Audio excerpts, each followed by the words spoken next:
रूस चाहता है कि हमास पहले उसके नागरिक को रिहा करे।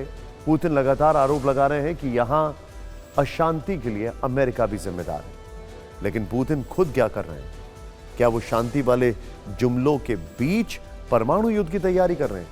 3 तस्वीरें देखिए आप। रूस ने ठीक 2 सप्ताह पहले न्यूक्लियर सबमरीन अलेक्जेंडर 3 से न्यूक्लियर वॉरहेड ले जाने में सक्षम बुलावा का सफल परीक्षण किया।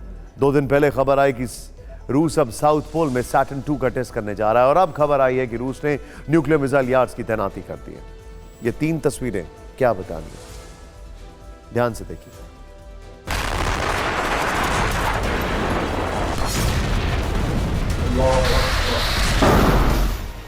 गाजा में 47 दिन से युद्ध छिड़ा है। यूक्रेन में करीब 2 साल से तबाही मची है। दोनों ही फ्रंट पर बेहिसाब मौतें हो रही हैं। दुनिया यहां अमन लौटने की दुआएं कर रही है। लेकिन पुतिन क्या कर रहे हैं? पुतिन असल में विश्व में परमाणु विनाश लाने की तैयारी कर रहे हैं। वरना खुद सोचिए, ऐसे माहौल में रूस ने यार्स आईसीबीएम की तैनाती का फैसला क्यों किया? रूस का कहना है वो दुश्मन के हमलों से खुद की सुरक्षा के लिए ये न्यूक्लियर मिसाइल तैनात कर रहा है। लेकिन असल में वो अमेरिका को नक्शे से मिटाने का प्लान बना रहा है।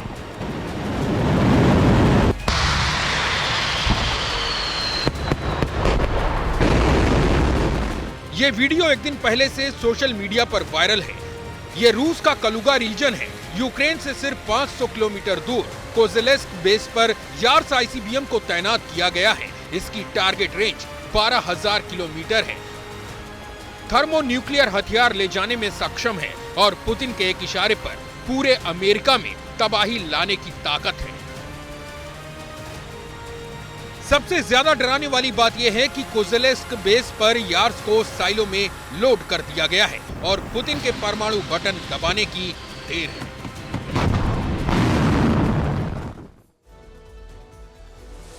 महाविनाशक यार्ड्स, जरा ध्यान से देखिएगा, इसकी चिंता क्यों है पूरी दुनिया को। आइए फैक्ट्स बताते हैं। 12,000 किलोमीटर इसकी रेंज है। 6 मिनट के अंदर लॉन्च होती है। 6 जगहों पर एक साथ हमला, कई परमाणु बम ले जाने में सक्षम, यूक्रेन से महज 500 किलोमीटर दूर तैनाती। यार्ड्स मिसाइल की जद में अमेरिका है। अब जरा फैक्ट देखिए, रूस की परमाणु तैयारी जो है वो जरा ध्यान से देखेगा। महाविनाशक यार्ड्स, रेंज 12,000 किलोमीटर, 10,000, 12,000, 6 जगहों पर एक साथ हमला। दूसरा Saturn 2, range 18,000 kilometre, warhead 10 atom bomb ले जाने में सक्षम। आईसीबीएम बुलावा मिसाइल, रेंज 8,000 किलोमीटर, क्षमता 6 न्यूक्लियर वॉरहेड ले जाने में। फिर ब्यूरवेस्टेनिक इंटरकॉन्टिनेंटल क्रूज मिसाइल, असीमित उड़ान की क्षमता, परमाणु ऊर्जा से चलने वाली मिसाइल। रूस के पास करीब 5,899 परमाणु हथियार हैं। अगले 4 दिन इस सब के बीच में गाजा पट्टी में इजरायली सेना की तोप, टैंक और दूसरे हथियार शांत रहेंगे। लेकिन बम गोलों की आवाज यूक्रेन के जंगी मैदान में बढ़ गई है। रूस ने पिछले कुछ हफ्ते में यूक्रेन पर ताबड़तोड़ विध्वंसक हमले किए, लेकिन डोनबास से रूस के लिए परेशान करने वाली खबर आई। यूक्रेनी सेना के जबरदस्त अटैक में कई रूसी सैनिकों के मारे जाने की खबर।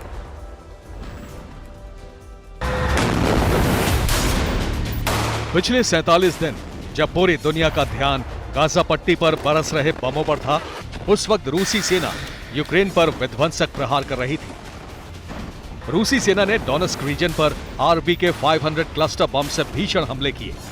दक्षिण डोनेस्क में Su-34 एयरक्राफ्ट से ताबड़तोड़ मिसाइलें दागी। सूमी में यूक्रेनी सेना का ऑयल डिपो बमबारी में तबाह कर दिया। कुपियांस्क में रूसी सेना ने आर्टिलरी के जरिए प्रचंड तबाही मचाई। यूक्रेनी सेना ने इन हमलों का जवाब रूसी कब्जे वाले डोनबास इलाके में भयानक हमले से दिया। यूक्रेन आर्मी ने रूसी सेना के एक कार्यक्रम पर हमला किया। जिस वक्त यूक्रेन आर्मी की मिसाइलें गिरी, रूसी एक्ट्रेस पोलिना मेंशिक परफॉर्म कर रही थी। इस हमले में उनके मारे जाने की खबर है। नेक्स्टा की रिपोर्ट में दावा किया गया है कि हमले में रूस की 810वीं मरीन ब्रिगेड के 25 सैनिक मारे गए। कई रूसी सैनिक गंभीर रूप से घायल हुए हैं। यूक्रेन आर्मी के कमांडर कर्नल रॉबर्ट मग्यार ने रूसी सेना पर हमले की पुष्टि की है।